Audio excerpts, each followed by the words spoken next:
Om Namo Bhagavate Vasudevaya. Om Namo Bhagavate Vasudevaya. Om Namo Bhagavate Vasudevaya. Narayanam Namaskritya Naram Chaiva Narottamam Devim Saraswatim Vyasam Tato Jayamudiraят. Ashtaprayeshu Bhadreshu Nityam Bhagavata Sevaya. Bhagavati Ruttama Shloke Bhaktir Bhavati Nishtaki. Om Jnanatimirandasya Gnananjana Shalakaya Chakshurunmilitam Mena Tasmai Shri Gurave Namaha. नमो विष्णुपादाय कृष्णप्रेष्ठाय भूतले श्रीमते भक्तिवेदान्त स्वामिन्निति नामिने नमस्ते सारस्वती देवी गौरवाणी प्रचारिणे निर्विशेषशून्यवादी पाश्चात्यदेशतारिणे जय श्री कृष्ण चैतन्य प्रभु नित्यानंद श्री अद्वैत गदाधर शिवासादि गौरभक्तवृंद हरे Krishna Krishna Krishna Hare Hare Ram Ram Ram Hare Hare Summing up. Leader Mohan.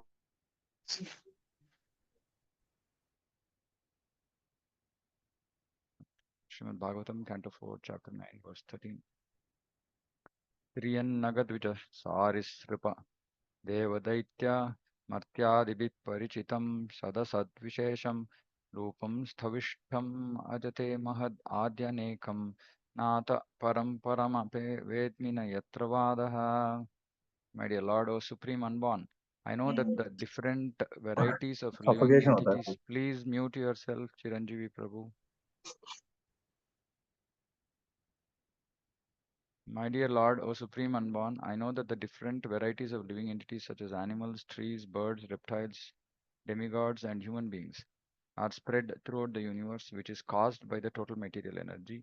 I know that they are sometimes manifest and sometimes unmanifest. But I have never experienced the supreme form I behold as I see you now.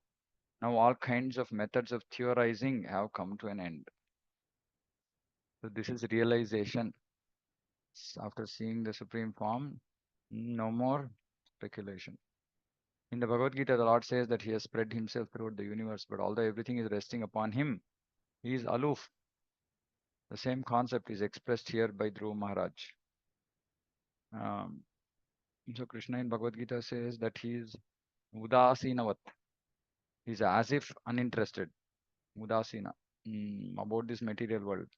So he is not very too interested about this material world. He has created this material world for all of us who want to come and rot here. But he actually, our Acharya say that Krishna doesn't have time. He is too busy in the spiritual world to think about material world. So the only entities he thinks about are his devotees in this material world. Otherwise, he is not too interested. I mean, people have to still um, they have to rectify themselves. They have to turn towards Krishna. They have to call out Krishna's name, and then Krishna will start looking at them. Otherwise, he's just created. Then his energies are there, and everything is being taken care. So he's almost like indifferent or uninterested. The same concept is expressed here by Dhruva Maharaj. He states that before seeing the transcendental form of the Lord, he had experienced only the varieties of material forms, which are counted at 84 lakh species of aquatic birds, beasts, etc. The fact is that unless one engages in devotional service, it is impossible to understand the ultimate form of the Lord. Bhaktya Mama Bijanati. Krishna, this is confirmed in Bhagavad Gita, Bhaktya Mama Bijanati. Factual understanding of the absolute truth, who is the Supreme Person, cannot be obtained by any other process other than devotional service. Dhruva Maharaj here compares his previous state of understanding with the perfection of understanding in the presence of the Supreme Lord. The position of a living entity is to render service. Unless he comes to the stage of appreciating the Supreme Person of Godhead, he engages in the service of the various forms of trees, reptiles, animals, men, demigods, etc.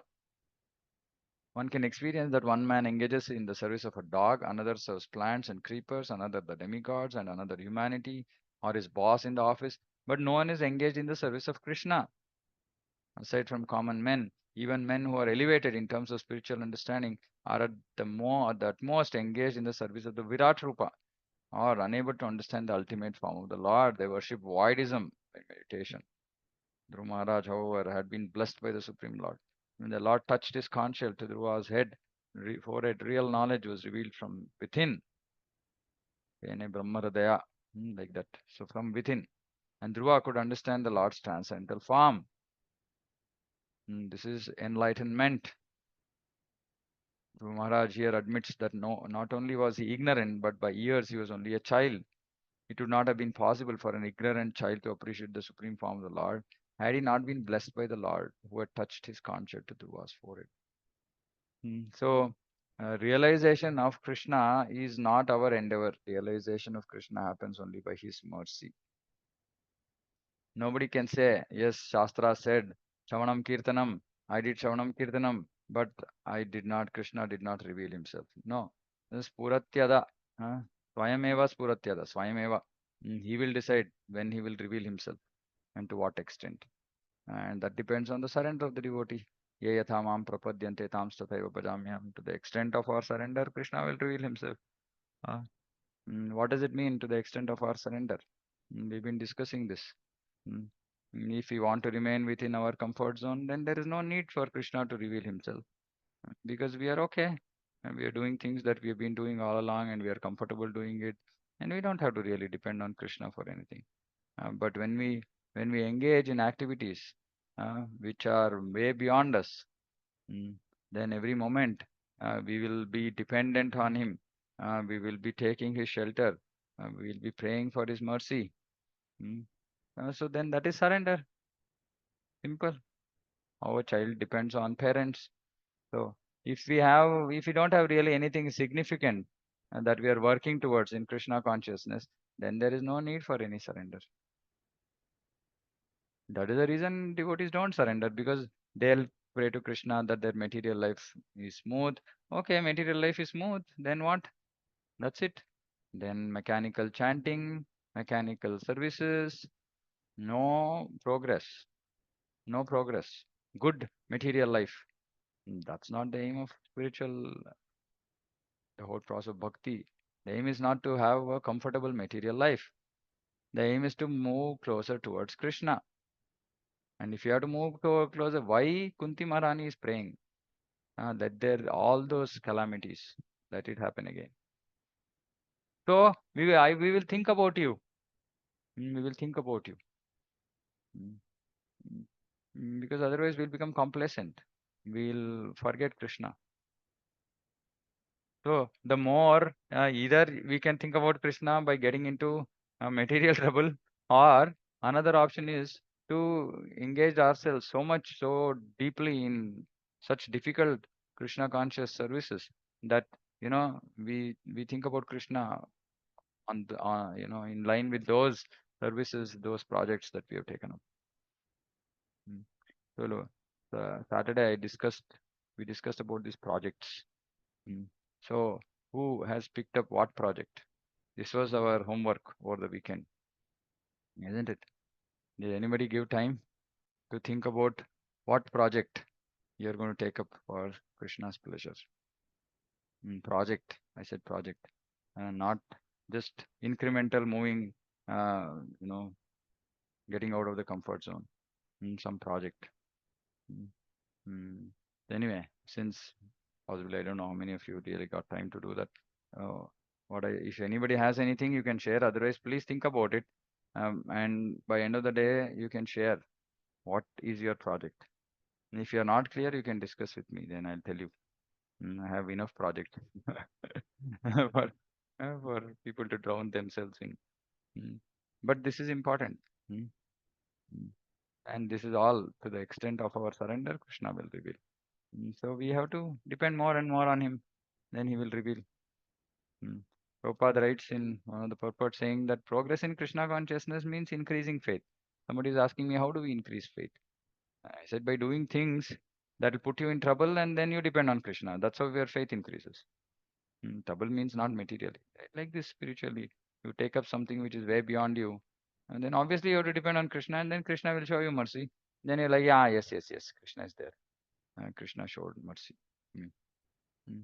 Just like that, it's very easy to experience Krishna's presence uh, by simply just taking up something big beyond our abilities. If anybody has thought about anything in the last 48 hours, you can share. Otherwise, please do so today, and you can share on the group or whatever. Yeah. Okay, nobody. Okay, fine. We'll move. Kalpanta etadakhilam jhatarena gृह्णन् shete puman swadrig ananta shakhas सखस्तदङ्के यन्नाभिसिन्धुरुह कञ्चन लोकपद्मा गर्भे द्युमान् भगवते प्रणतोऽस्मि तस्मै. My dear Lord, at the end of each millennium, the Supreme Person of Godhead, Garbhodakashaya Vishnu, dissolves everything manifested within the universe into his belly. He lies down on the lap of Sheshanaga. From his navel sprouts a golden lotus flower on a stem, and on that lotus Lord Brahma is created.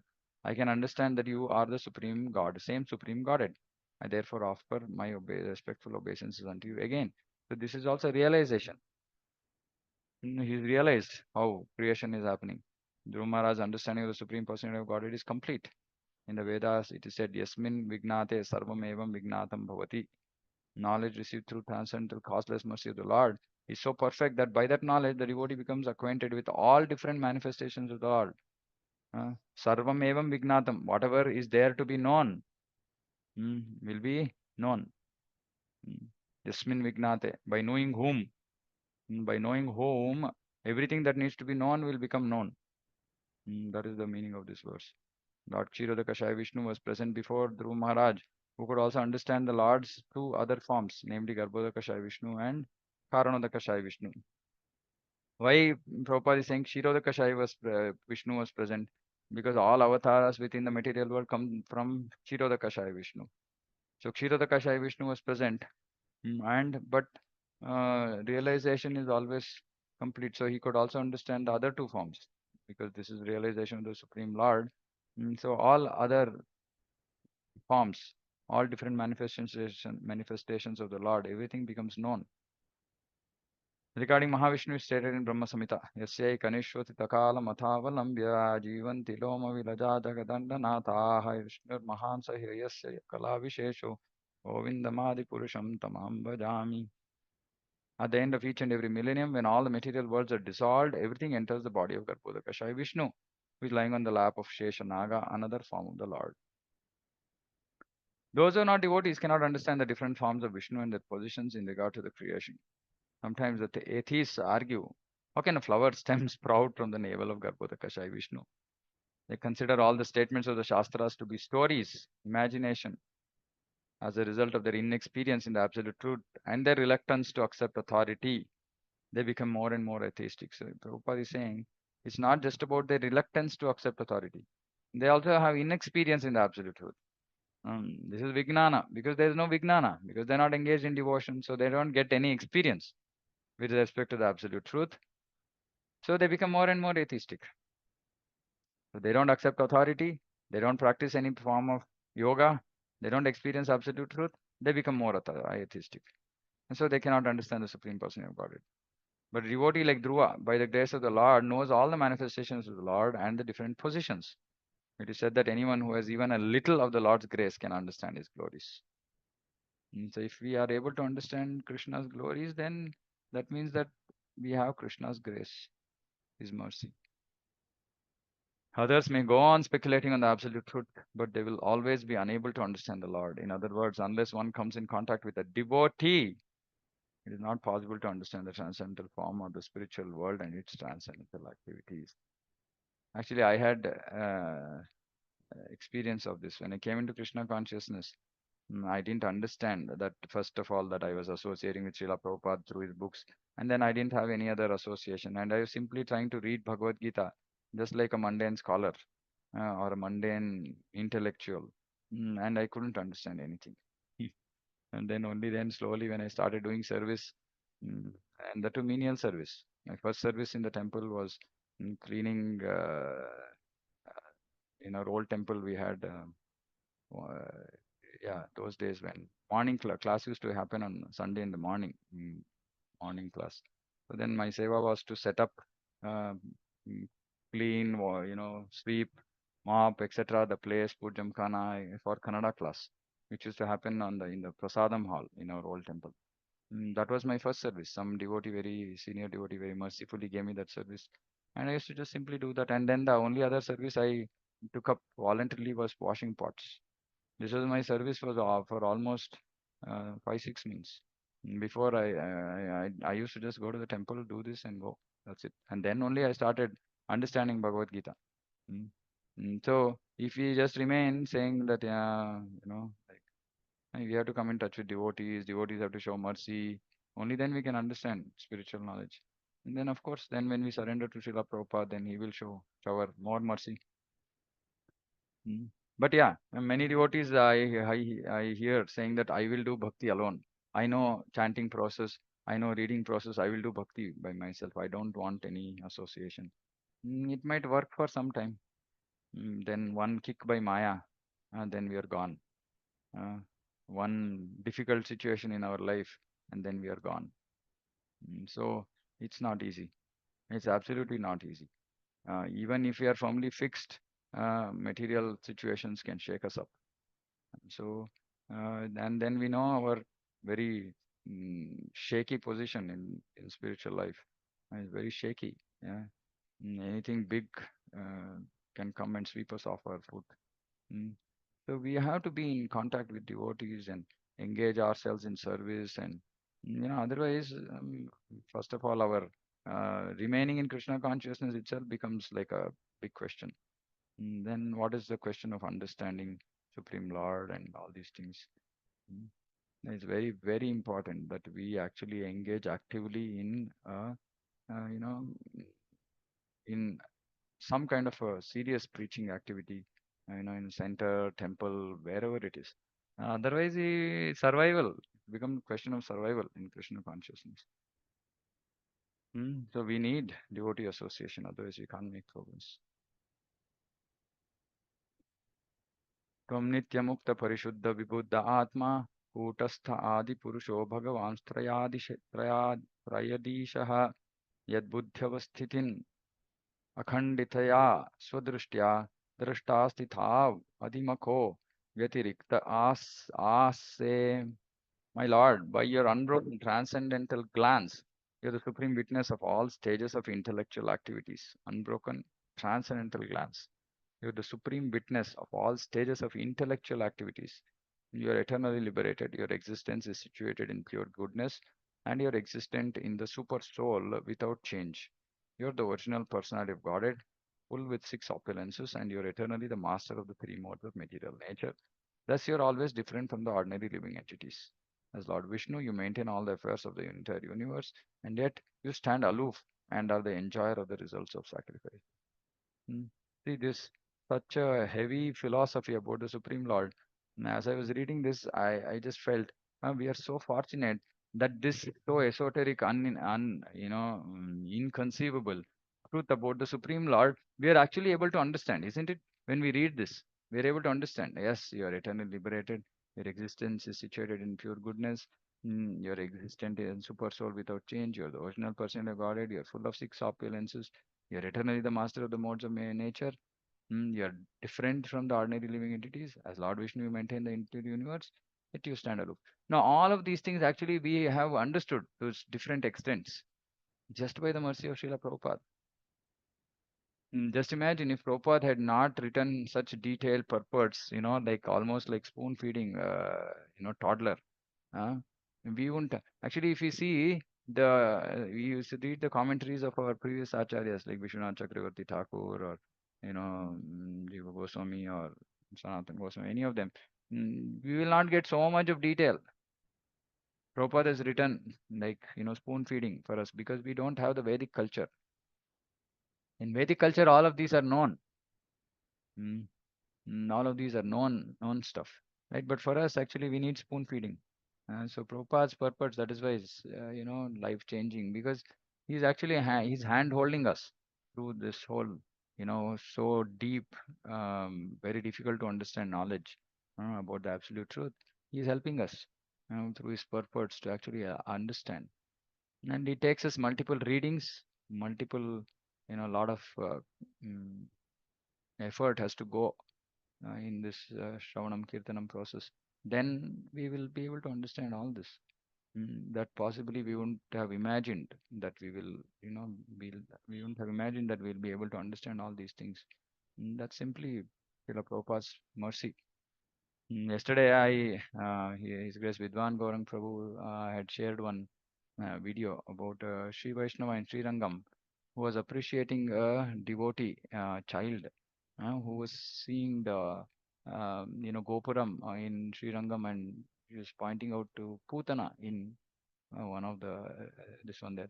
And he was saying that it is amazing what Srila Prabhupada has done. And these devotees are from Russia and they're residing now in Mayapur.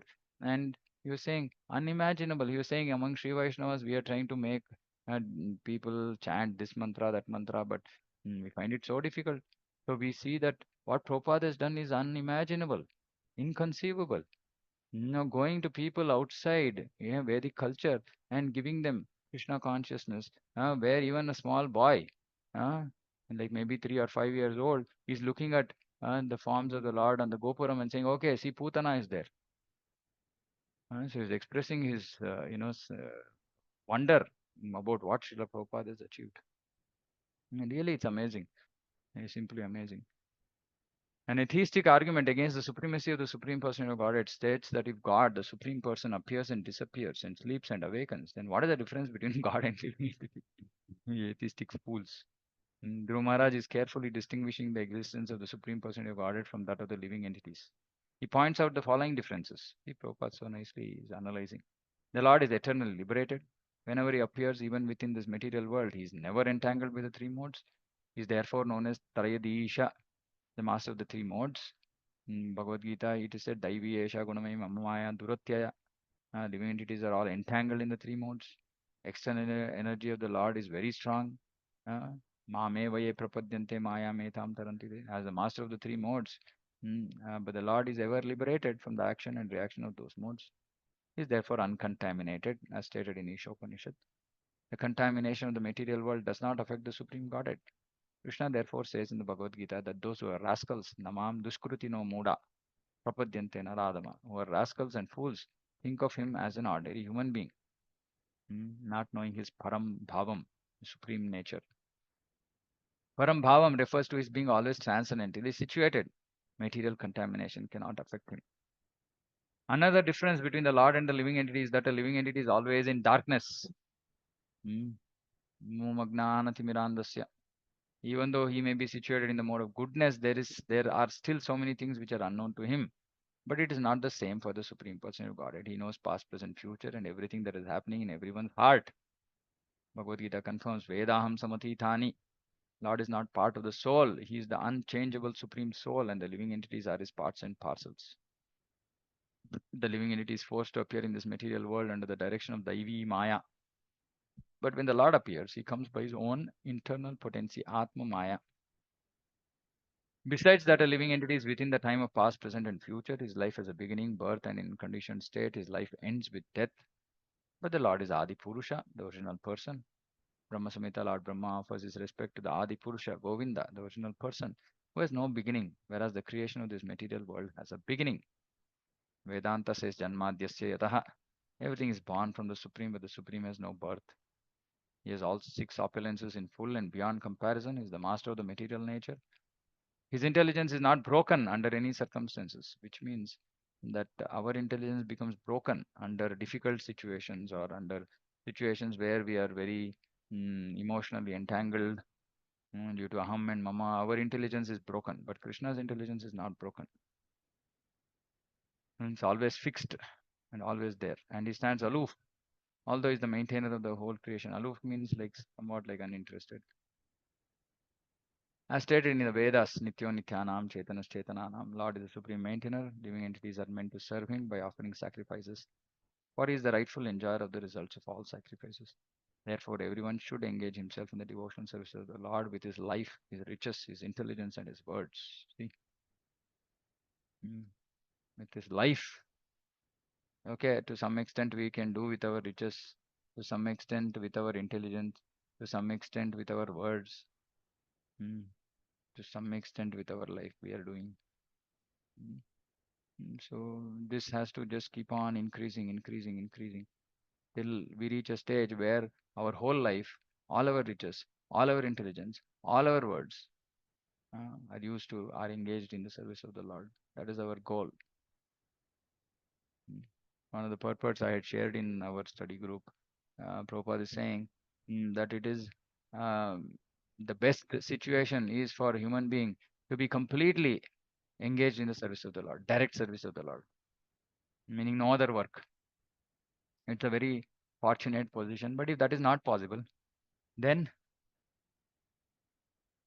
Krishna, then one can do so through his profession.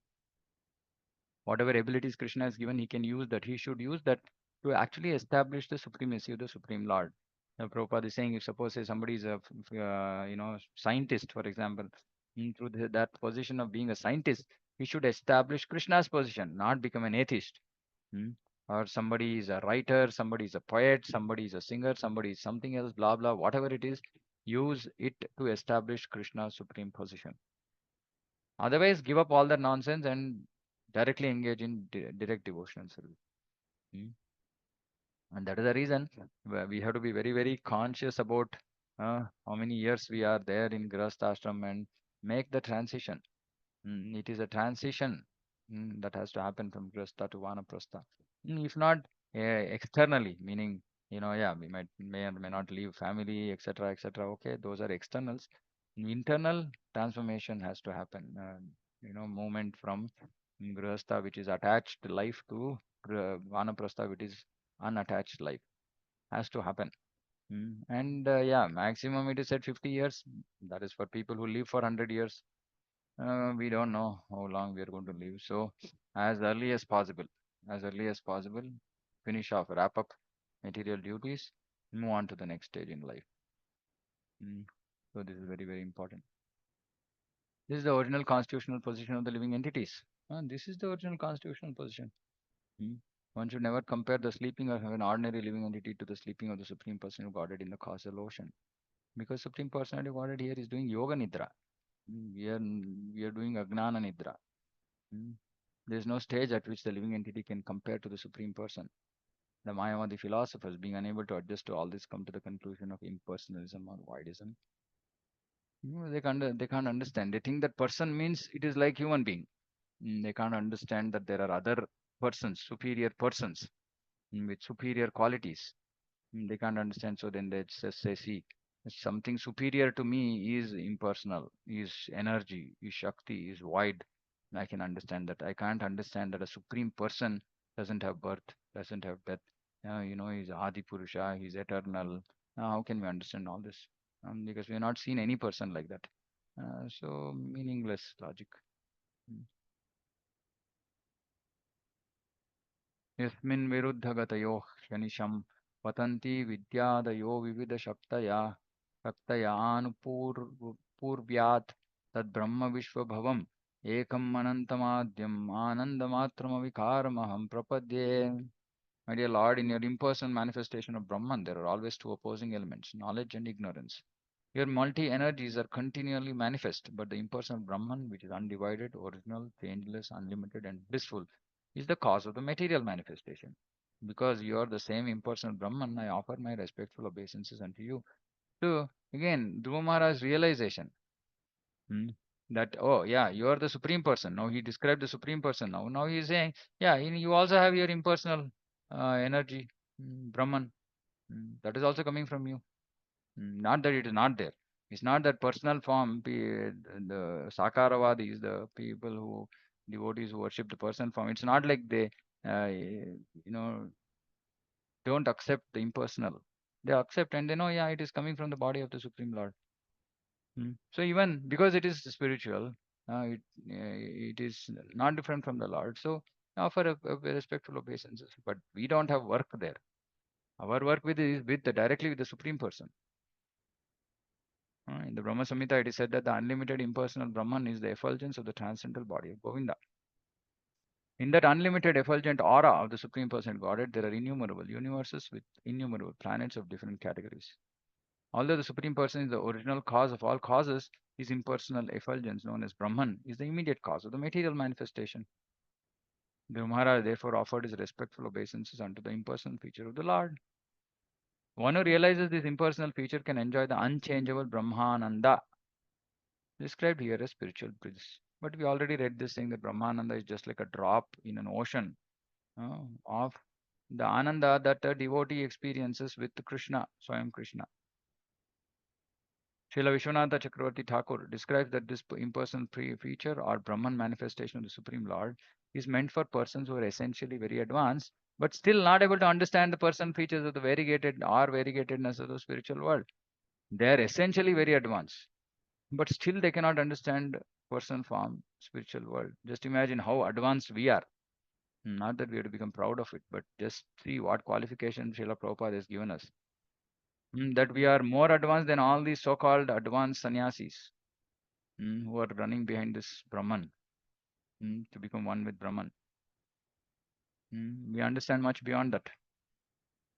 Mm, Such devotees, meaning those who can't think beyond this Brahman, they are called Gnanamishra Bhaktas. Now, devotees whose devotional service is mixed with empirical knowledge. Of course, they can be devotees, they can even be non-devotees. They can just be Gnanis. Mm. Because the impersonal Brahman realization is a partial understanding of the absolute truth, Dhruva Maharaj offers his respectful obeisances. It is said that this impersonal Brahman is the distant realization of the absolute truth. Although apparently Brahman seems to be devoid of energy, actually it has different energies working under the headings of knowledge and ignorance. Vidya, Avidya.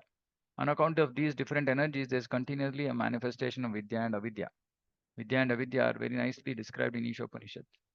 It is said there that sometimes due to Avidya or a poor fund of knowledge, one accepts the absolute truth as ultimately impersonal.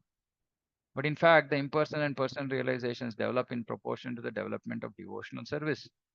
The more we develop our devotional service, the more closely we approach the absolute truth, which in the beginning, when we realize the absolute truth from a distant place, is manifest as impersonal.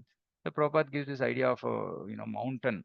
When you look at it from far off, you just look at it like one big, huge structure, impersonal. Then as we start going closer and closer, we see more details. Then we see people. Then we see other things, etc. And that whole mountain becomes personal. And there are other entities and so on and so forth.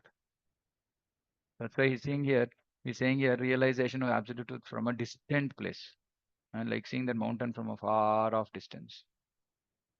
People in general who are under the influence of avidya shakti or maya have neither knowledge nor devotion. And they have jadagnana. They have knowledge of the mundane. But this knowledge is about the supreme, about absolute. They don't have that knowledge, nor do they have devotion. But when a person who is a little advanced and is therefore called a Jnani advances even more, he is in the category of Gnana Mishra Bhakta. He has to advance and come to Bhakti. Then he becomes a Gnana Mishra Bhakta. Or a devotee whose love is mixed with empirical knowledge. Mm. When he is still further advanced, he can realize that the absolute truth is a person with multi energies. An advanced devotee can understand the Lord and his creative energy. As soon as one accepts the creative energy of the absolute truth, the six opulence of the Supreme Person of Godhead are also understood. Devotees who are still further advanced in full knowledge can understand the transcendental pastimes of the Lord. So here, see the progression. There is Gnani who just understands that Supreme Brahman. Then, when he accepts that okay, there is Supreme Lord, then he becomes Gnana Mishra Bhakta. Mm. Then, when he further advances, then he understands, oh, Supreme Person has multiple energies. Mm. Then he can accept the Bhagavat Tattva. He can accept the science of Godhead.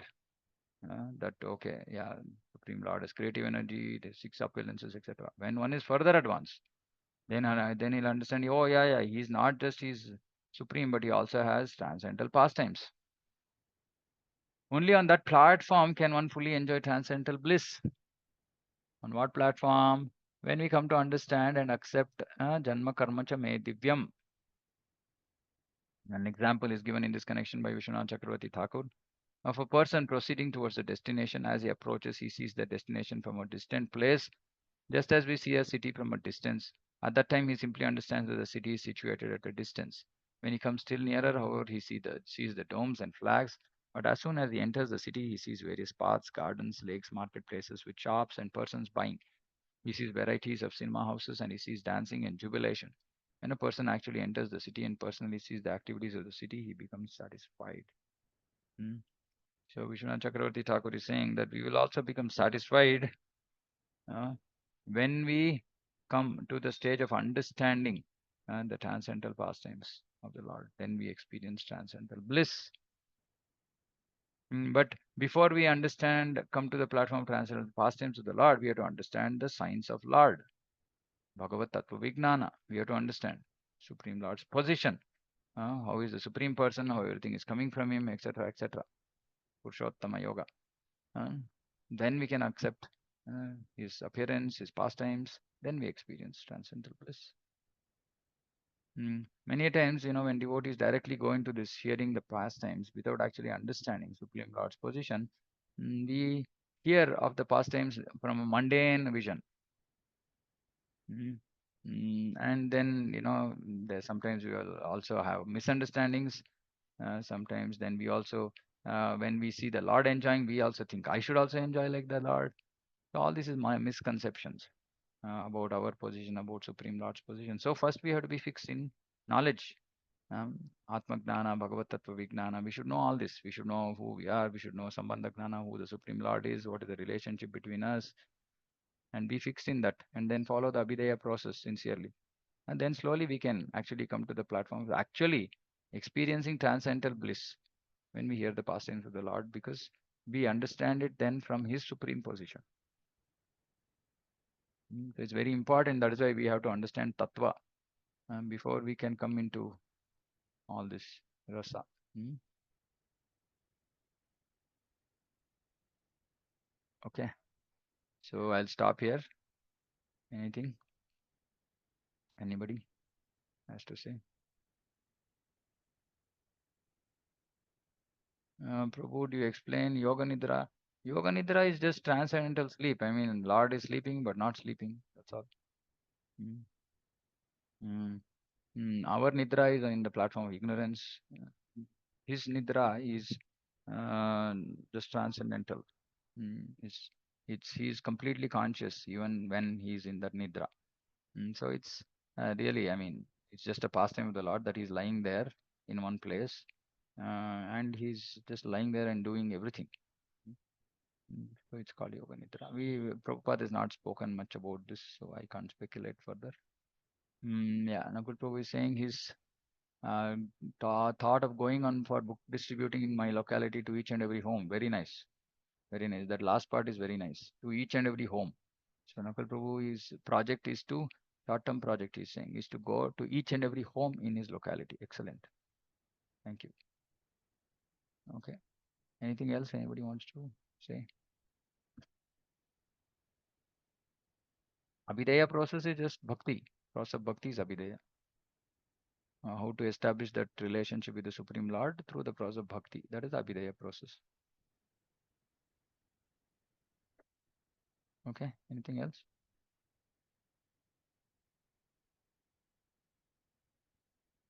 Okay. There's nothing else, then we'll conclude. Shrimad Bhagavatam की जय, जगत गुरु शिल प्रभुपाद की जय, वांछा कल्पतरुभ्यश्च कृपा सिन्धुभ्यो च पतितानां पावनेभ्यो वैष्णवेभ्यो कोटि वैष्णव की जय। हरे Krishna. Hare Krishna, Thank Dandavat you, Pranam. Prabhuji. Hare Hare Krishna. Pranam, everyone.